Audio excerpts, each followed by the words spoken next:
اللہ و برکاتہ۔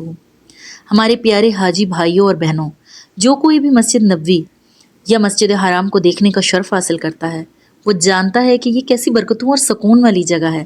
یہاں آ کر انسان اپنے دنیاوی غم بھول جاتا ہے اور دل ایک عجیب روحانی کیفیت سے بھر جاتا ہے۔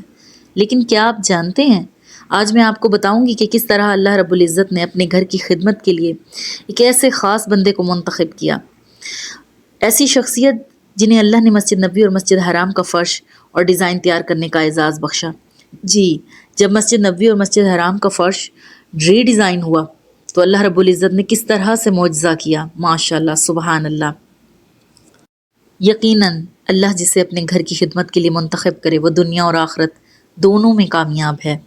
اللہ تعالی ہمیں بھی اپنے گھروں کی زیارت اور خدمت کی سعادت نصیب فرمائے اور ہمیں اپنے ذکر اور عبادت میں سکون پانے والا دل عطا کرے، آمین یا رب العالمین۔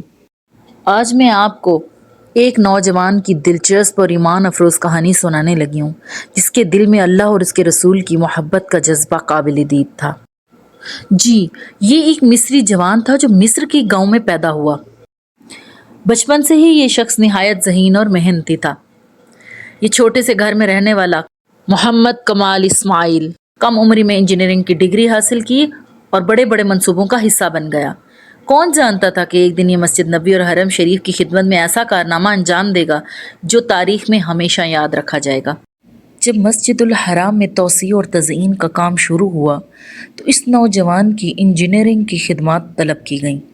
اس کام کے لیے انہوں نے یونان کے تھاسوس سفید پہاڑ کے آدھے حصے کو منتخب کیا تاکہ یہ سفید پتھر مسجد الحرام کے فرش پر مزین ہو سکے۔ خوبصورتی کے ساتھ ساتھ یہ پتھر حاجیوں کے لیے راحت کا سبب بھی بنے۔ خوبصورتی کے علاوہ بھی اسے منتخب کرنے کی ایک خاص وجہ تھی۔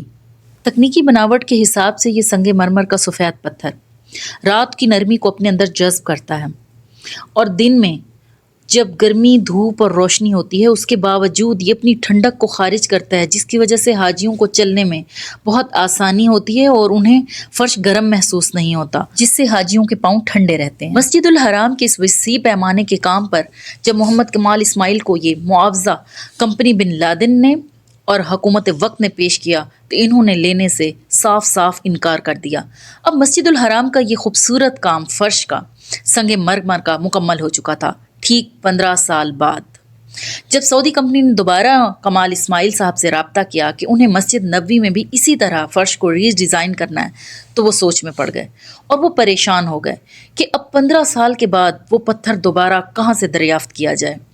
انہوں نے فوری فلائٹ بک کی اور یہ گریس جا پہنچے اس پہاڑ کے مالک کے پاس، اس CEO سے۔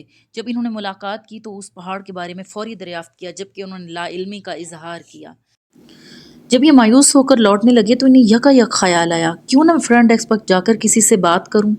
وہاں جا کر انہوں نے اپنی پریشانی کا اظہار کیا تو انہوں نے بتایا کہ اگر ہمیں کوئی انفارمیشن ملی آپ اپنا فون نمبر اور ایڈریس بتاتے جائیں، ہم آپ کو انفارم کر دیں گے۔ اگلے دن جب یہ ایئرپورٹ جانے کے لیے پہنچے تو انہیں کال آئی کہ ہمیں معلوم ہو چکا ہے کہ سعودی کی ایک کمپنی ہے جس نے اس پتھر کو خریدا تھا ہم سے۔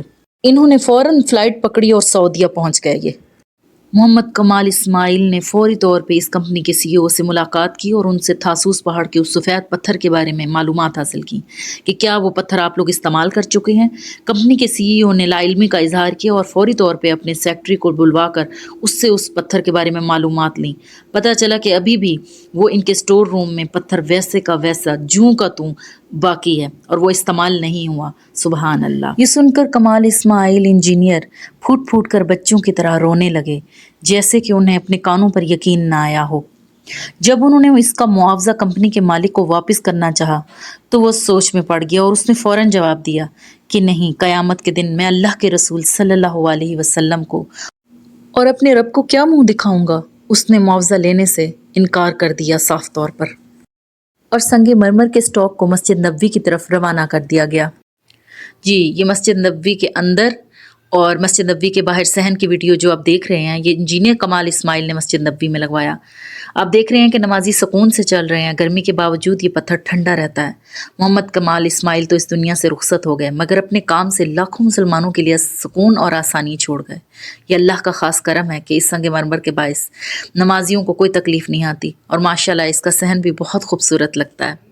جی یہ تھی محمد کمال اسماعیل کی ایمان افروز کہانی۔ 13 ستمبر 1908 کو پیدا ہوئے اور 2 اگست 2008 کو اللہ کے حضور حاضر ہوئے۔ ایک نیک اور عاجز بندے جنہوں نے اپنی طویل عمر اللہ کی عبادت اور انسانیت کی خدمت میں گزاری۔ شہرت سے گریزاں گوشہ نشیں رہے مگر اپنے کام سے امت مسلمہ کے دلوں میں ہمیشہ کے لیے زندہ ہو گئے۔ جی اسی طرح مدینہ کی زندگی کے پلیٹ فارم پر ایک اور ویڈیو کے ساتھ حاضر ہوں گے۔ اپنا خیال رکھیے گا۔ اللہ حافظ۔